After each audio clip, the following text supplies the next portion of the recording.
All right, guys, what's up? I'm here with Reezy Resells, and we are at Books and Beyond Conference in Las Vegas.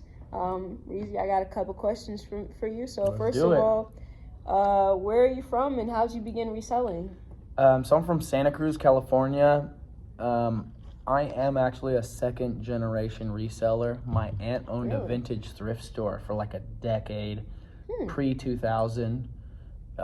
Like she had it probably from like early 90s to 2000. And I remember as a kid, I would get drug around to thrift stores or whatever, and I just wanted new clothes, not thrifted clothes, you know what I mean? Yeah, I hear you. Which is ironic because later in life, I made some success by going to thrift stores. Mm-hmm. And so I don't remember how I started selling on Yahoo auctions back in the day, but I did that, and then we did 98, 99 eBay and Yahoo auctions. And I was an avid reader, and I sold my own books on eBay for a penny, like a whole set of Star Wars books, and they went for a lot, and I thought they were going to go for a little, like whatever, but they went for like 70% of the retail value, and I was blown away. And that's kind of like when I realized, oh, used books are worth money. But I still was just selling like $500 a month on eBay, random stuff. And then one day I seen people with carts of books at a thrift store, asked them what they were doing, and they wouldn't tell me. And so I knew they were making money. And so I had to figure it out. And so that was in 2005 is when I started selling on Amazon.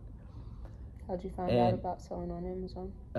I saw people with cartfuls of books, and I was like, what are you doing? They wouldn't tell me. And so then I would just go hit Google, try to figure it out. And eventually I found out that they were selling them on Amazon. I didn't even know what Amazon was at the time. Had never bought anything off Amazon. And so I started buying books and selling them on Amazon. That was 2005. 2006 or 7 is when I started doing FBA. So like when I started in 2005, it was the year that YouTube started. Wow. And then the iPhone didn't come out for 2 more years. So 2000. So when we first started selling books, we were using a service called Scout Pal, where we would text message the ISBN of the book to the service number, and they would text you back the 3 lowest prices. Okay. No sales rank, nothing. Just the 3 lowest prices. Shooting in the dark. I mean, at that time, that was like shooting fish in a barrel because not everyone was trying to sell books. That was before I ruined it all, you know? Okay. So I know you're at a pretty high level, and a lot of people know of you. Did you have any mental blocks getting to any next levels at any point in time in your business? And as far as like in social media and stuff, because that's like kind of what I would consider my business now. Then yes. Maybe during the pandemic I got really depressed, and that was like hard to recover from. I'm kind of still recovering from it. Any reason why?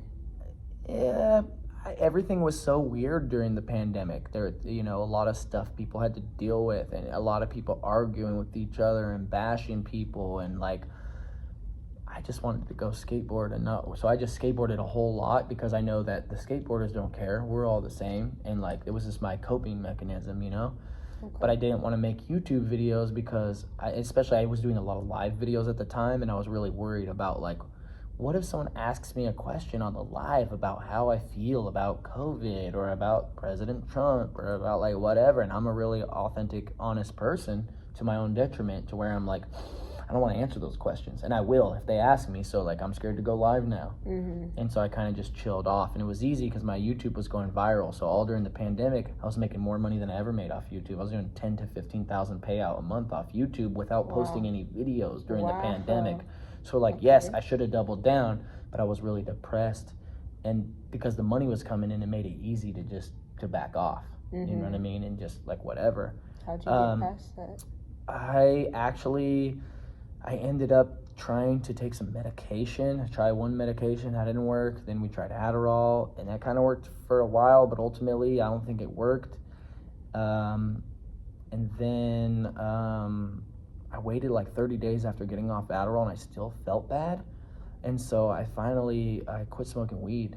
And then like after like 30 days after that, I started feeling normal again. And so I don't know what it is, but it's just like your body reacting to chemicals and medicine or whatever. And I just needed to do whatever it needed to take to get back to that mindset. And so now I'm much more confident in myself. The internal dialogue is gone.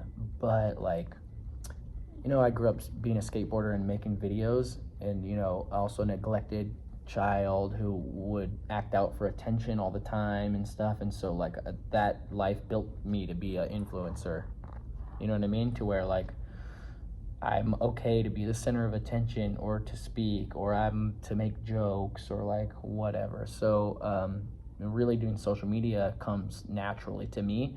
And I grew up feeling like I didn't have any money when I grew up. Yeah. And so I learned from an early age that I can provide value to my tribe or my group of friends with knowledge. So I would do things like, hey guys, like we don't have any money, we're just skateboarders. Like, guys, I got these buy one, get one free coupons for Whoppers at Burger King. If we go to Burger King and we wait in line and say, hey sir, when you get your burger, will you get me the free one? Here's a coupon. And here's another coupon for you for next time. That pretty much works out pretty easy for you to get a Whopper.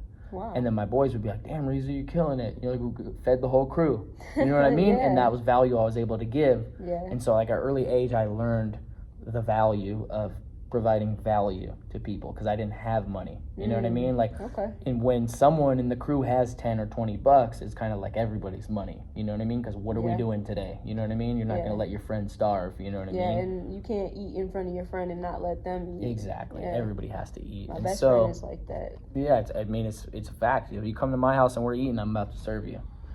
So I think that I've really lucky to have the bad circumstances that I've had in my life that set me up to develop the skills that are kind of perfect for social media. And let me ask you one more question.